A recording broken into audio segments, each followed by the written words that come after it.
জাতীয় ভোক্তা অধিকার সংরক্ষণের অভিযানে ৩টি প্রতিষ্ঠানকে মোট ১,৭৮,০০০ টাকা অর্থদণ্ড করেছেন চট্টগ্রাম বিভাগীয় কার্যালয় ও জাতীয় ভোক্তা অধিকার সংরক্ষণ অধিদপ্তর, চট্টগ্রাম জেলা কার্যালয়কৃত চট্টগ্রাম মেট্রোপলিটন পুলিশের সমন্বয়ে চট্টগ্রাম নগরের আগ্রাবাদ এলাকায় বিভিন্ন হোটেল ও রেস্টুরেন্টে নিয়মিত অভিযান পরিচালনা করেছেন জাতীয় ভোক্তা অধিকার।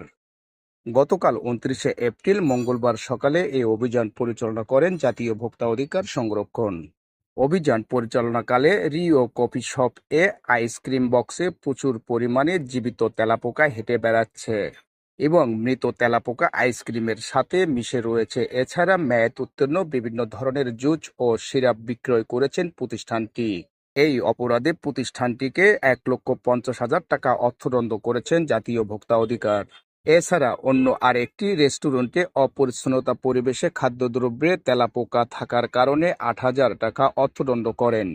জাতীয় ভোক্তা অধিকার সংরক্ষণের অভিযানে মোট ৩টি প্রতিষ্ঠানকে ১,৭৮,০০০ টাকা অর্থদণ্ড করেছেন জাতীয় ভোক্তা অধিকার সংরক্ষণ।